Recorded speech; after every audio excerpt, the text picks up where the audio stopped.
Et comment va? Comment va? Bon, de retour sur le spot. Aujourd'hui, c'est décidé. On franchit un cap, on y met de la bonne volonté, on y met de l'énergie, on va mettre de la vitesse parce que oui, le retour que vous me faites tous, c'est que ça manque de vitesse, je le sais, mais je manque de vitesse parce que je manque de souplesse. Bref, là, c'est maintenant que ça se passe, il doit y avoir des progrès. S'il n'y a pas de progrès, je sais pas ce que je fais. J'ai le foil parfait, là j'ai tout ce qu'il me faut, j'ai le ponton, le spot, ça doit fonctionner. Let's go! Et on se retrouve donc au lac des Garrigues pour cette session 3. Alors ce qu'il faut préciser, c'est qu'une session pour moi, c'est environ une demi-heure de temps, une vingtaine d'essais. Et ouais, parce que j'ai beaucoup de choses à gérer entre les différentes chaînes TikTok, la chaîne YouTube, etc. Donc là, comme tu le vois, j'ai essayé de mettre de la vitesse comme ça m'a été conseillé, en particulier sur TikTok. Mais forcément, ça coince parce que beaucoup de vitesse égale moins d'équilibre. Et là, on le voit, un peu d'appréhension. Alors, sur cette session 3, très clairement, ce qu'on voit, c'est que je manque de souplesse pour pouvoir accompagner mon foil. J'ai donc pris l'option de lâcher le foil et de sauter dessus. Mais pour l'instant, soit je suis trop sur l'arrière et donc je fais décrocher le foil, soit je me positionne mal et n'appuie pas assez sur le pied avant pour initier le mouvement de pumping du foil. Alors bon, je suis pas en très grande forme physique, je suis en surpoids à force d'être derrière mon ordinateur ou sur mon téléphone et de ne pas faire beaucoup de sport. Forcément, je le paye en termes d'équilibre, de souplesse et bien entendu de caisse. Une session de 30 minutes me flingue complètement. Niveau matériel, je suis toujours sur ma planche Carbone 90 de chez Takoon et le V de Glide, parfait pour débuter. Il n'y a vraiment plus qu'à progresser.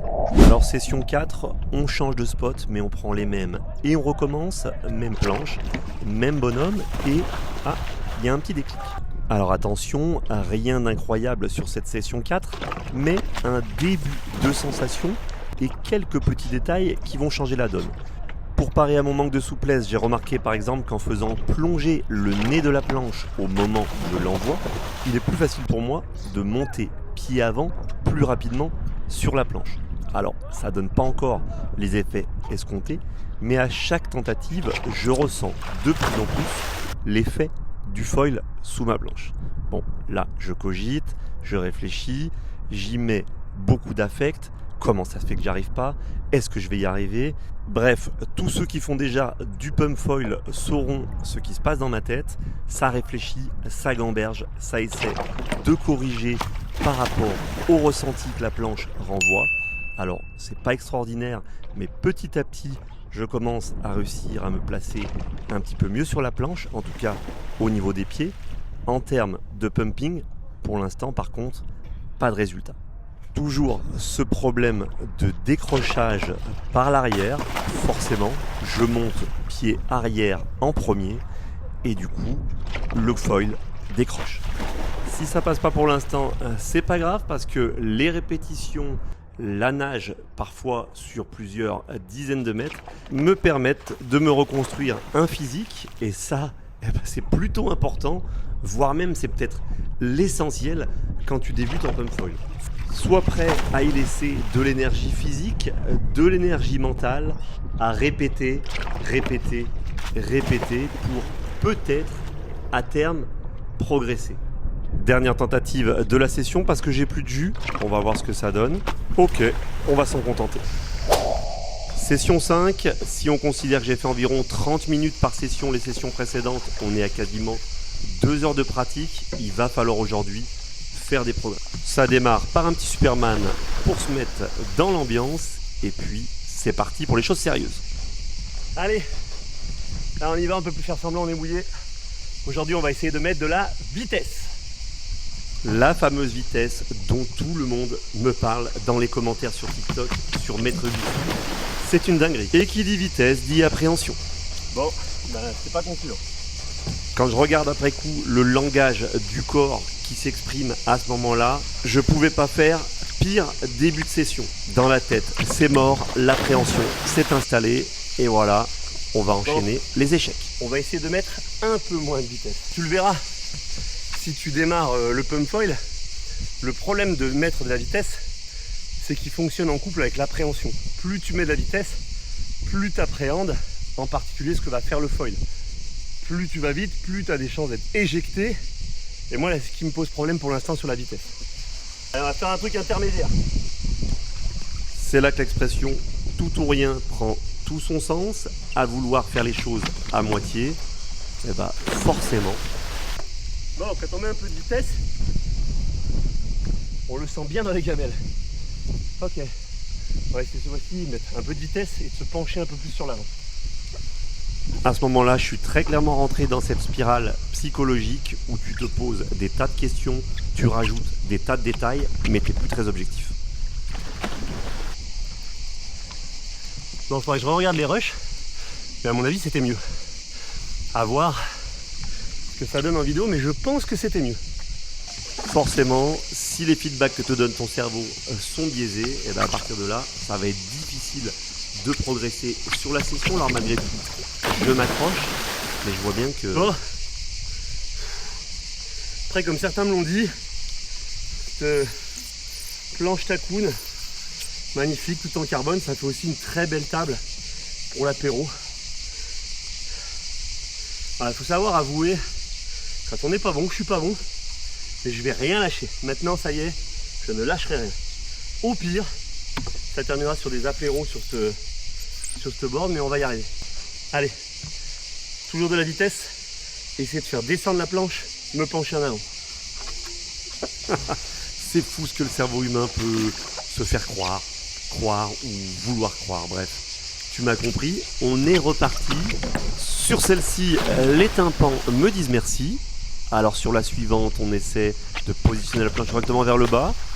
Il y a de la glisse, mais ça tombe encore une fois. J'ai l'impression, c'est peut-être juste l'impression, mais j'ai l'impression qu'il se passe un petit quelque chose, un petit déclic. Alors si déclic il est microscopique. Je ne sais pas ce que j'ai pu ressentir sur ce moment-là. D'ailleurs, on voit que je réfléchis longuement, mais je vois pas de déclic ici. Et puis alors là, quand je me vois paniquer comme ça au départ, faire des petits pas, voilà, c'était couru d'avance. Et si je choisissais ce moment pour faire un petit placement de produit? Au passage, merci à Watts pour les tenues d'été, le board short, le bob ici. J'ai reçu la semaine dernière un gros carton avec les nouvelles tenues de ski. Donc on est full équipé ski. Merci à Watts. Et puis donc équipé aussi pour l'été avec le bob, les casquettes, les t-shirts, les board shorts, bref. Allez, on lâche rien, on y va. Et oui, pour ceux qui se demandent, on peut faire des placements de produits, avoir des sponsors, même quand on n'a pas un niveau exceptionnel. Ce qui compte, c'est être capable de communiquer et de respecter les valeurs de la marque. Bon, là, par contre, il va quand même falloir que je fasse un minimum d'effort. Il y a l'appréhension, hein.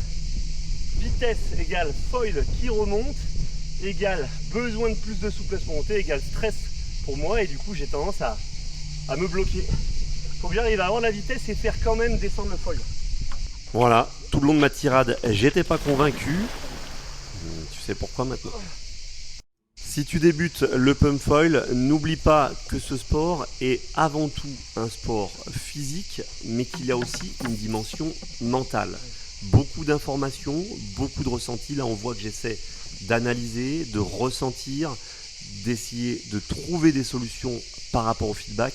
C'est important de le faire à chaque fois que tu le peux pour repartir sur de bonnes bases. Alors, je dis pas que là, il va y avoir des miracles, mais on a fait descendre un petit peu la charge mentale et on peut y retourner sans être complètement saturé. Bon bah voilà, encore une fois, j'ai parlé trop vite. Et je t'assure, là, maintenant, solennellement, que je ne fais pas exprès.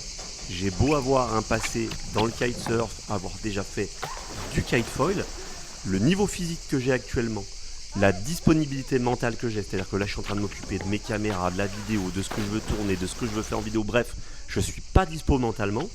Le manque de souplesse par manque de sport ces derniers temps, je suis réellement en difficulté sur ce dog start et le déclic ne vient pas. Ah, j'en ai marre. Je t'ai toujours montré tout le processus sur cette chaîne et je t'ai jamais menti. Et d'ailleurs là, je vais pas pouvoir mentir parce que j'ai du public. Voilà. Il est tombé. Vous venez tous les jours? Non, pas tous les jours, mais J'essaie de venir une fois ou deux par semaine. Mais normalement, je suis censé pouvoir me balader partout sur le lac avec ça, mais j'y arrive pas pour l'instant. Une fois ou deux par semaine, alors je sais, c'est sans doute pas assez, mais c'est le temps que je pouvais y consacrer jusqu'à maintenant. Le programme de juillet et août est très chargé en termes de voyages, de déplacements et de vidéos. Alors, on verra ce que je peux faire sur juillet et sur août. Mais quoi qu'il arrive, je suis en compétition avec moi-même et il est hors de question de lâcher. Dans mes prochaines vidéos, je te présenterai la nouvelle planche Takoun de foil tout en bois. Je te présenterai aussi, je viens de le recevoir juste avant de partir, le launch deck gonflable Takoun qui va permettre de partir partout, de partout, sans ponton, quel que soit l'endroit où tu te trouves, tu vas pouvoir démarrer en pump foil. Et puis, même si tu as un ponton, ça va te permettre de faire un départ plus stable. Je te ferai découvrir aussi dans une prochaine vidéo le ponton gonflable que je viens d'acheter. Parce que oui, je me suis dit, l'été, attention, ça peut être compliqué d'accéder au ponton. Il va y avoir du monde, pas mal d'interdictions. Du coup, j'ai investi dans ce ponton gonflable Vévor. Alors, je ne l'ai pas encore testé au moment où je tourne la vidéo. Je te tiens au jus très bientôt. Donc, moi, ça m'a l'air pas mal du tout. C'est très rigide, ça se gonfle facilement, ça se transporte partout. Mais pour l'instant, il est l'heure d'aller faire du ski, direction le Chili, avec tout le matériel nécessaire. Un mois de juillet à la neige. C'est une première pour moi. Je te ferai des vidéos, alors ça sera sur la chaîne à partir sans doute du mois de septembre-octobre. On va pas se mentir, en juillet-août, on n'est pas beaucoup à penser ski. Sur ce, direction Santiago du Chili. Bisous mon glissou. Et n'oublie pas, life is a beach, alors on se prend pas la tête. Et on en profite. À très bientôt. Ciao. Bye bye.